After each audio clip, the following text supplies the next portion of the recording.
Hello, everybody, and thanks again for joining us here on Doyle-Cast. I have the honor of traveling and even the bigger honor of sticking my head in the USO Club whenever I get a chance. And in this particular instance in Houston, Texas, I ran into Mr. David Shields. He was just fantastic and gracious and volunteers when he really doesn't need to. In other words, he's a real hero. Hi guys, we're sitting here doing another episode of Doyle-Cast, and I had the chance to stop by the Houston USO. I always stop by the USO when I have a chance in every airport, and I just stick my head in and talk about the facilities, introduce myself, and make sure people are utilizing these great clubs. And when I did, David here was one of the greeters, introduced himself. His name is David Shields, and we started talking a little bit. He spent some time in Vietnam and has a great story. So we're going to do a quick little 10-minute podcast and get this out just as soon as we can. So, David Shields, thank you for being here today. You're welcome. And now I walked in, and you couldn't have been nicer, sir, and more complimentary about your USO club here. Can you tell me about your time in the service? I came in the service in 1964 We're just hitting your badge there, so it was as a Navy corpsman. Navy Corps Corpsman. corpsman, which means back in those days that was kind of a quasi medic, correct? Yes. So which were you on a ship?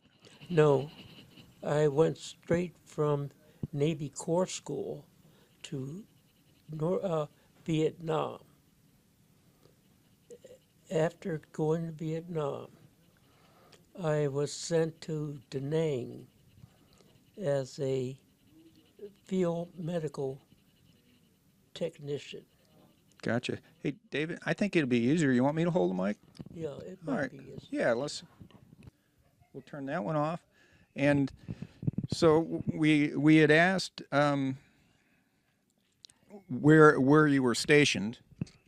Yes, I was stationed in Da Nang, Vietnam, where I was an infantryman with 2nd Battalion, 1st Marines, 1st Marine Division, How old were you when you went in? 17. Whoa, 17. That's I can't imagine. I could barely drive a car at 17, and you were going over to war, sir. So you have my respect, and I can't fathom what that must have been like. I'll ask the obvious question: were you scared? Yes, Okay. Well, I mean, what were you scared of? Were you scared of?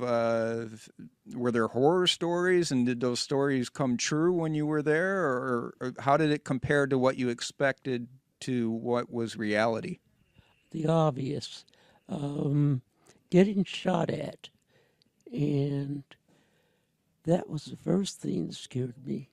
The second thing that scared me is not knowing where the shots were coming from.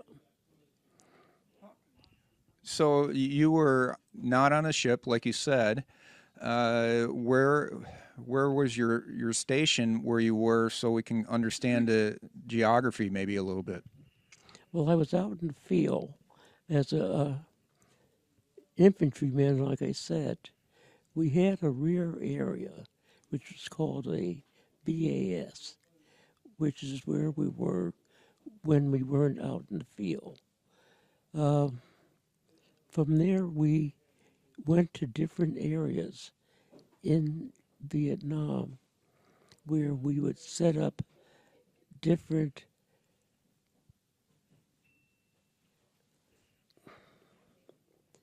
areas where we would look for Viet Cong, and we would see if we could ambush them.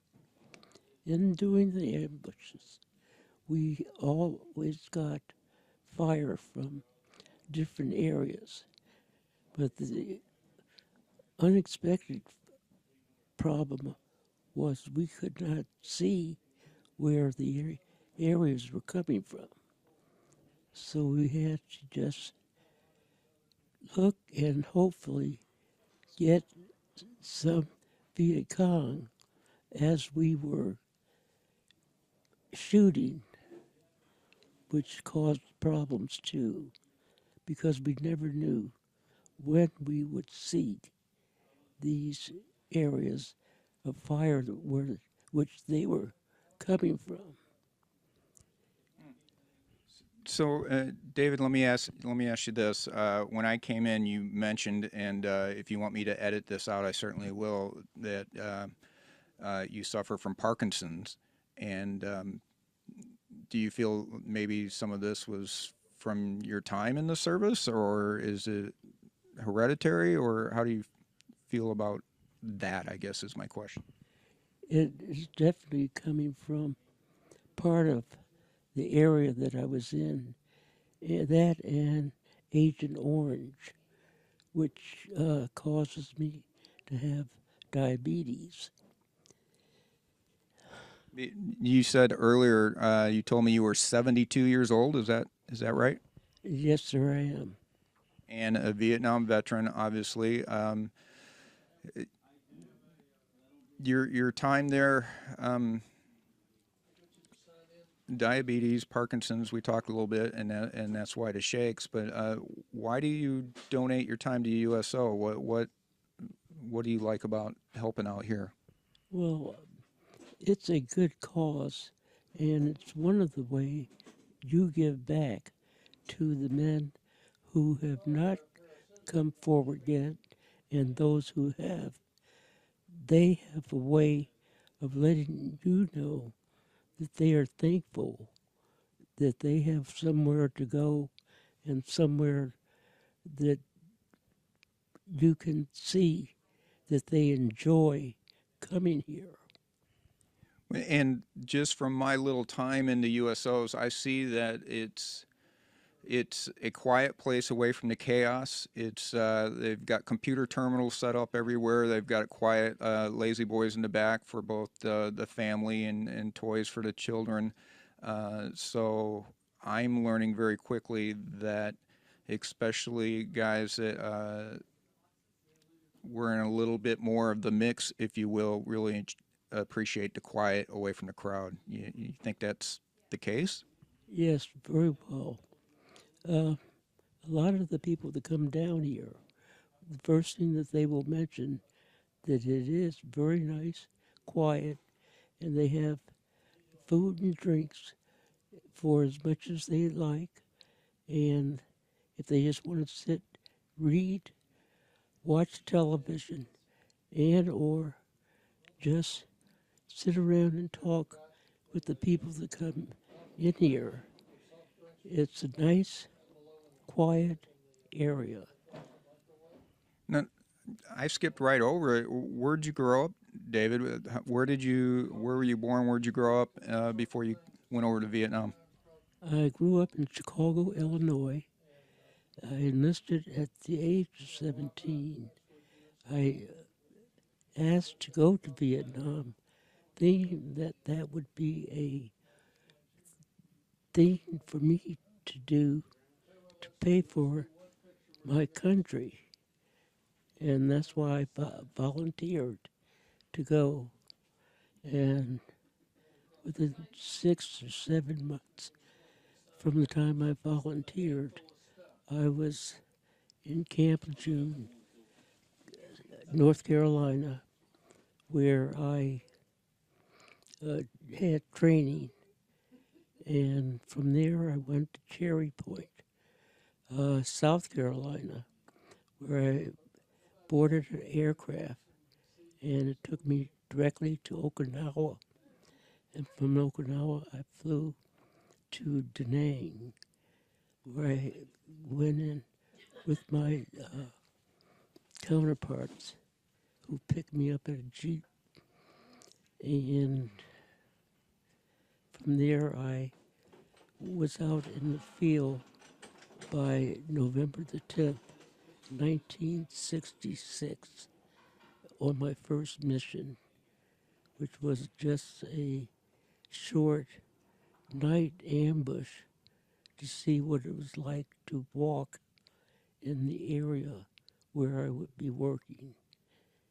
And that was a night I would not remember or forget because of the fact that I didn't know what I was going to do out there. I mean, we're laughing, but it the sheer chaos and enormity of what you were suddenly in at 17 years old, I'm sure was not easy at all. Let me ask you about your MLS, your specialty. How did you end up becoming a Navy corpsman? Was that something that they chose for you, or you felt you were medically inclined, or how did you get into that?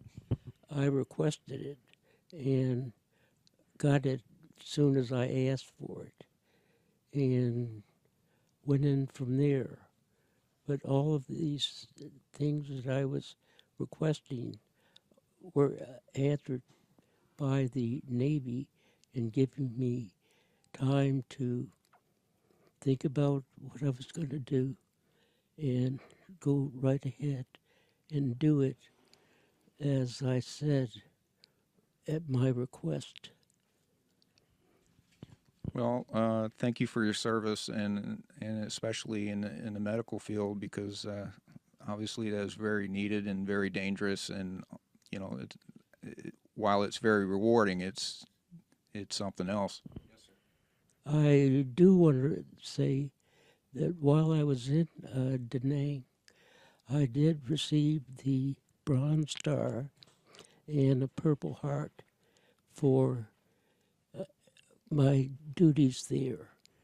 You had mentioned that earlier, and that was going to be my next question, sir. So, can you tell me a little, if you care to, can you tell me a little bit about that? Yes, I won my Bronze Star, which has a Combat V on it, which is valor from the president for helping to save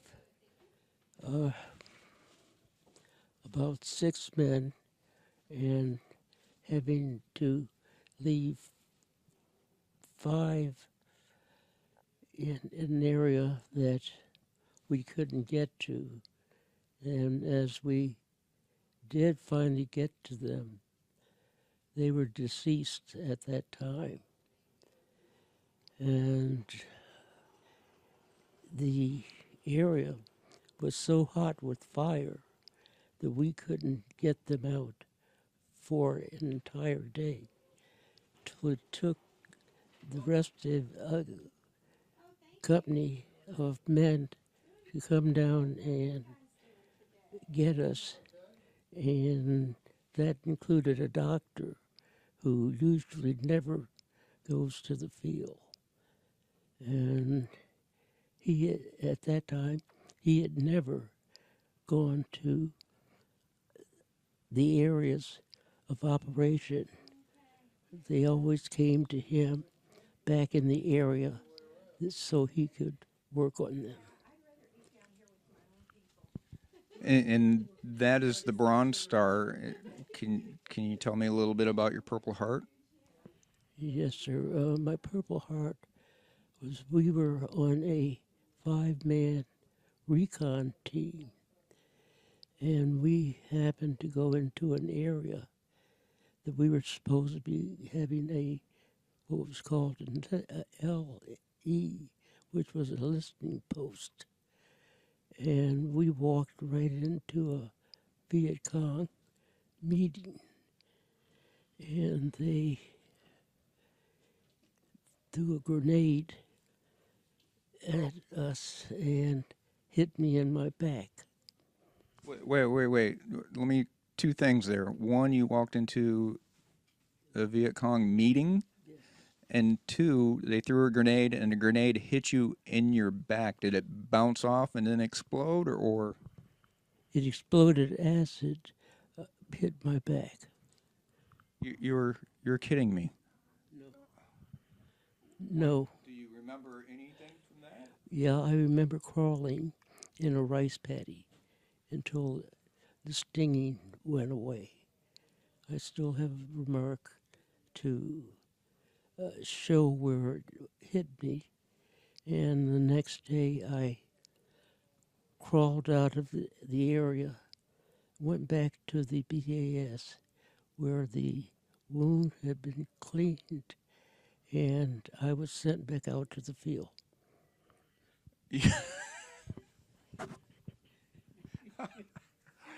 Oh, and folks, we're not laughing at it because this is funny. It's, I guess it is in a sense, but holy smokes! And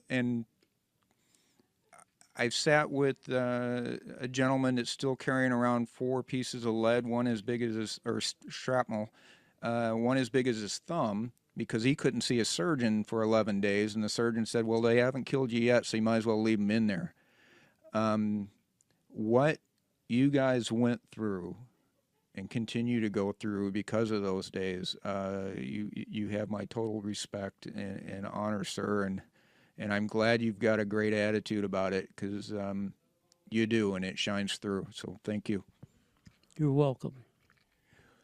Is there anything else you'd like to you throw anything out? You've been here, you've told your story, you got things you like to talk about. So anything you'd like to talk about at all? I mean, now's your chance to throw it out, promote something, anything. Well, one other area that I went to was Quang Tri City, which is way up on the northernmost border of Vietnam, where we could see the North Vietnamese soldiers who we had a treaty with. They didn't shoot at us, and we didn't shoot at them. And that was the way the treaty was supposed to be. And You say supposed. Is that not the way it went? no, they really didn't shoot at us, and we didn't shoot at them because of the treaty that they had with the North Vietnamese and our commanders. Okay. Interesting. A respect of enemies that probably doesn't exist today. I would assume. Is that your opinion as well? Well, I don't know. North Vietnam is no longer North Vietnam. It's just Vietnam. And we have still treaties with them. And I don't particularly care for it, but this is the way that this is supposed to happen. Okay, I'll go with that. Anything else you'd like to talk about today, David? Being back here is very good. You're right on that. It really is. David, thank you for taking the time, and we threw everything out of our backpack. If you could see behind this camera, there is stuff spread everywhere. I've got a flight in an hour and a half. I don't care. I'm going to pack it all back up and get my butt back up to the gate here in a second and see if I can get a sandwich. But man, David, am I appreciative of running into you today, and thank you so much. You're welcome for your time. Have a great day.